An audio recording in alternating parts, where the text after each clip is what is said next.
الحمد لله رب العالمين الصلاة والسلام على سيد المرسلين أما بعد فأعوذ بالله من الشيطان الرجيم بسم الله الرحمن الرحيم আল্লাহ তাআলা সর্বশেষ নবী আখির নবী হুজুর সাল্লাল্লাহু তাআলা আলাইহি সাল্লাম ইরশাদ করেছেন যে কোনো ব্যক্তি যদি আমার উপরে যে জুম্মার দিন পরীক্ষায় দুরূদ পাঠ করে আল্লাহ তাআলা তার ওই দিনের সমস্ত গুনাহ ক্ষমা করে দেন। আলহামদুলিল্লাহ, আজকে জুম্মার দিন, মাহে রমজান মাস চলে যাচ্ছে। দেখতে দেখতে দেখতে দেখতে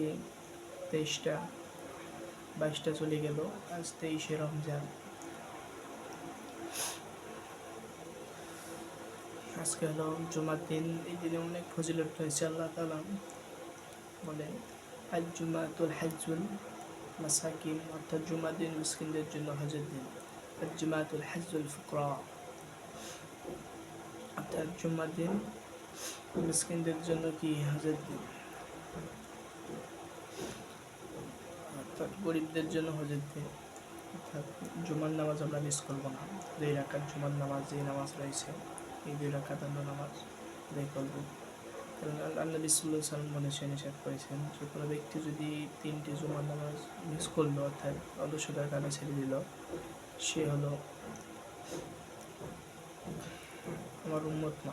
কেননা ইচ্ছাকৃত কেউ যদি জুমার নামাজ ছেড়ে দেয়, আল্লাহ নবী সাল্লাল্লাহু আলাইহি ওয়াসাল্লাম বলেছেন যে সে হলো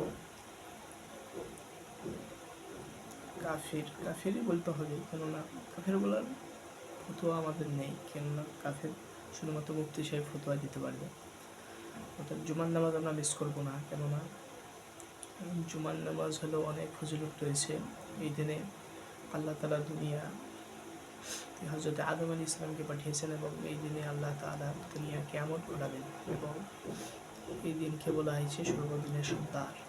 আমরা চেষ্টা করব জুমার নামাজ আদায় করতে এবং রমাদান মাসের সমস্ত রোজা আমরা পালন করবো, সিয়াম সেটা আদায় করবো এবং অন্যকে তারকিব করব এবং চেষ্টা করব অপর ইসলামী ভাইদেরকে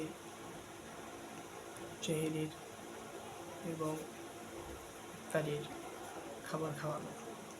আসসালামু আলাইকুম রহমতুল্লাহ। যারা যেখান থেকে দেখছেন অন্য কাছে প্রচার করে দেন।